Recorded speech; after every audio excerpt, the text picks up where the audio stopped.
I'm Perry Boring with Money and Tech. We are at CoinSummit in San Francisco, California, and I'm joined with Vinny Lingham of Gyft. So first question, just for those who aren't familiar, just in 2 sentences or less, what is Gyft? Gyft's a digital gift card platform where you can buy gift cards on your phone, on your desktop, send it to a friend anywhere in the US. It's instant, it's seamless. We're doing away with the whole plastic notion that you have to have plastic gift cards. So when you go into a store, you just swipe your phone and you redeem it at the point of sale. And that's basically what it is. And so it's a place you can put all your gift cards together and get a little bit more organized. And you started accepting Bitcoin about 10 months ago. Yeah. What have you seen since then? So we started accepting Bitcoin last year in May, and it's been really successful. Obviously, we targeted the Bitcoin community and people using Bitcoin, and we gave them a way to spend their Bitcoin on 200 different retailers and essentially about 100,000 physical store locations in the US. So you can buy a gift card from one of our stores, store it on your mobile phone, go in, scan your phone at the point of sale, and pay for your goods without having to carry cash or a credit card. So it's kind of a way to spend Bitcoin with different merchants. How is it changing the relationship between merchants and Bitcoin?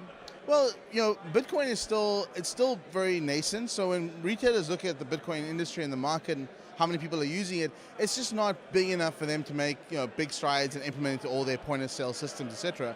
And so we've had a lot of merchants come to us saying, well, if you guys can sell gift cards and you can deal with the exchange risk of Bitcoins, etc., that's an opportunity for us to reach that audience. Now, we obviously sell gift cards for credit cards, PayPal. We're adding pay with cash and other options soon. So we retail gift cards to many different sort of demographics and markets, but the Bitcoin demographic is really sort of grabbed hold of what we do and see this as a big opportunity for them to spend their money in stores where they probably couldn't spend it before.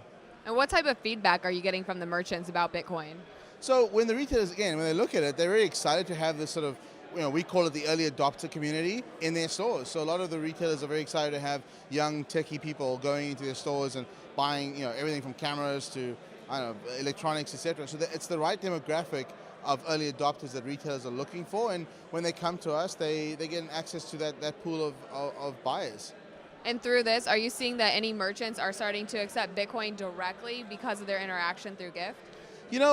They're very happy with the solution we offer, so it's not something we're seeing going to happen anytime soon. Again, the volumes are just, it's okay for a company our size. We're a 15-person company. We're a startup in Silicon Valley. It's okay for us to do this because it's big enough volume for us to build a business. But individually, each merchant out of the 200 we have, accepting Bitcoin probably wouldn't move the needle enough for them to justify setting it up right now. Obviously, we think Bitcoin's going to keep growing, and that may change in a couple of years' time. But you've seen online retailers like Overstock and Tiger Direct accept Bitcoins, and they've had a lot of success being one of the few places that do, and for a big retailer. It's going to take a while for it to go into the mainstream. And you had some big news come out very recently. Walmart is now starting to use Gyft. Just wondering, what were your conversations like with the execs at Walmart as it applies to Bitcoin? Yeah, so again, not to go into specifics, we have these discussions with all our retailers. We have Whole Foods, we have Target, we have Victoria's Secret. We have retailers who come onto our platform for the platform, right? So we power American Greetings gift cards on their Just Wink app. And so you could buy gift cards through Gyft, through that as a channel. You can buy gift cards through using PayPal, etc. So when retailers talk to us, they look at how do we distribute gift cards through Gyft as a partner, and if they offer Bitcoin as an option, either that's interesting or it's not to them. It's not the deal maker or breaker for them joining our platform. And how are you enjoying CoinSummit? CoinSummit's great. We're already, it's been amazing conversations, people. It's great to see where the future of Bitcoin's going, and this is the place to have those discussions. And where do you see the future of Bitcoin? Look, I'm in the cold hard face of this because we work with Bitcoin daily. It has more application internationally than it has locally right now. And so we see the opportunity in the international markets, people being able to offer a safe way to pay for things in other parts of the world where credit cards currently have a lot of merchant fraud and risk.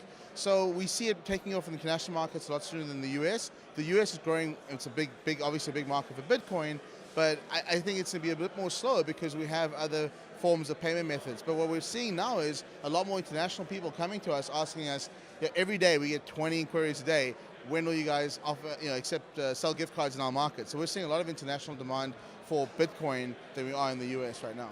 And are you bullish or bearish on Bitcoin right now? I'm a bull. I bought my first Bitcoins at $40.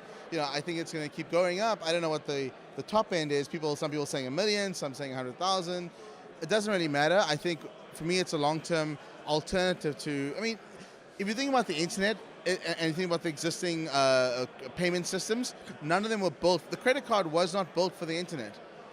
So we see a place where people start using this virtual money, this internet money to pay for things, goods and services, which makes it a lot safer to do business over the internet. So I'm very excited about what Bitcoin can offer for internet companies and e-commerce businesses.